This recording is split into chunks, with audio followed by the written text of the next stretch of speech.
Hello everyone and welcome to today's video. Today we will be doing my Charmer or Familiar Possessed, depending on how you label the deck profile. This is a deck based around 3 different attributes, wind, water, and fire, that focuses around spellcasters and kind of slowly but surely locking down the game to a point where you have full control.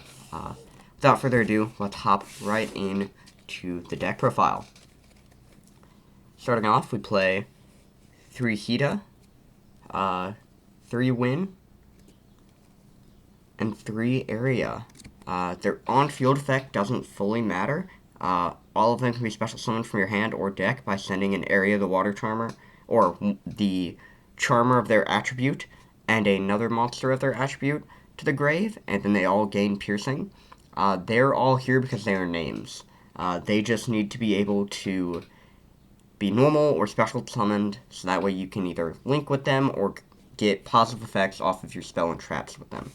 Otherwise, they are not too important. They're just kind of names. Then we play 3 Inari Fire, 3 Ranryu, and 3 Gigabyte. All 3 of them have the effect that if you have one of the spellcasters, they can special summon themselves from hand. Then each have a different effect if they are destroyed by battle or card effect. Inari Fire will summon himself back during the next standby phase. Gigabyte will summon another one of these 2 from deck, and Ranryu will special summon one of these from the graveyard. Otherwise, they're mainly here so you can special summon them and use them for a link or a summon of one of the familiar, or awakening of the possessed, rather. We play 2 copies of Awakening of the Possessed Greater Inari Fire. You can special summon this from your hand or deck by sending a face-up spellcaster and a level 4 lower fire monster you control to the grave. You can only use each of the following effects once per turn. When this card is special summoned, inflict damage to your opponent equal to the original attack of one monster they have, your choice. And then, if this card is sent from field to grave, add a Spiritual Art Fire or a Possessed Spell Trap from deck to hand. We do not play any of these Spiritual Arts. Otherwise, we are playing plenty of Possessed Spell Traps. Playing 2 Awakening of the Possessed Rasenryu. You can special summon this card by sending a spellcaster and a level 4 lower wind you control to the grave. When this card is special summoned, return a card your opponent controls to the hand. Then if this card is sent to the grave, you can add a Spiritual Art Wind, which we do not play, or a Awakening of the, or a Possessed Spell Trap from deck to hand. We play 2 copies of Awakening of the Possessed Gigabyte. It has the same effect. You can summon it from the deck by sending a spellcaster and a level 4 lower water from field to the graveyard. When it's special summoned, you can send a random card from your opponent's hand to the grave, then each player draws a card, and it has the effect to search a possessed spell trap if it leaves the field. Turn 1, this is normally who you want to go into. The other 2 are a lot better if you're going second.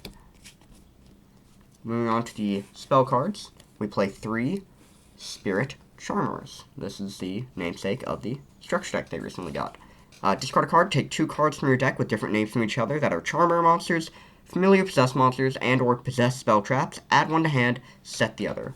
Normally, if you don't have one of the spellcasters, grab a spellcaster. Otherwise, you want to add this to hand and set either a Partnerships or a Unpossessed, which I will show you in a moment. Really great card. Really a fantastic searcher. It almost reminds me of the Simorgh searcher. Next up, we play 3 copies of Awakening of the Possessed.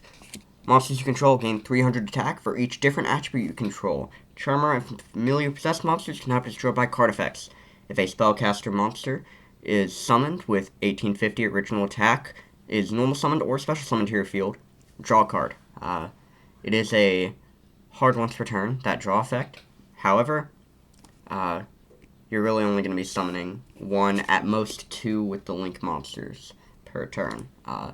Its main purpose is to get, once you get to the point where you're summoning the link monsters, is to get them beefy and give them some extra protection.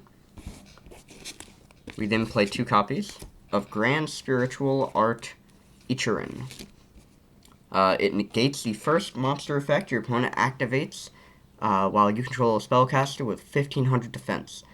If you're during your main phase, reveal a spellcaster from your hand with 1500 attack, 200 defense, or to add a monster with the same attribute that has 1500 attack, 200 defense. So effectively, you reveal Win, add Rizenru, Area for Gigabyte, or Hida for Inari Fire.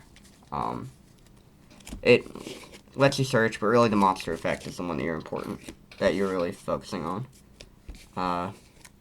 We then play 2 copies of Secret Village of the Spellcasters. While you control a spellcaster type monster, negate all monster effect or all spell effects your opponent activates. Or your opponent can't even activate spell effects. It's been a while since I played this deck, if you couldn't tell. However, if you control no spellcaster monsters, you cannot activate spells.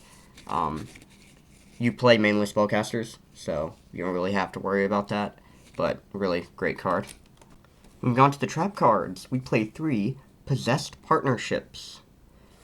This card has the effect that you can special summon a spellcaster with 1500 defense from your hand or grave in attack position, or face down defense position. If you control a monster with 2 or more attributes, you can destroy 1 card on the field. You can banish this card from your grave to target a possessed continuous spell or trap in your grave, place it face up on your field.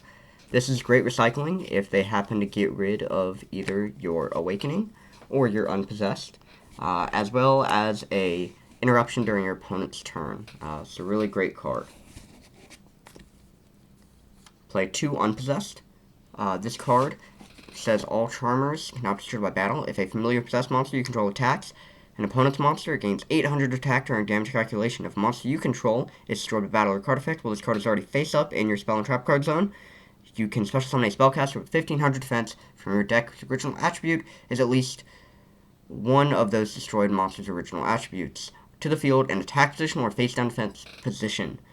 So this pretty much allows you to just tag into one of your Charmers, as well as giving your big ones protection by battle and card effect. So, really great card, as well as allowing you to beef up your main deck ones. Finally, I play 1 Metaverse.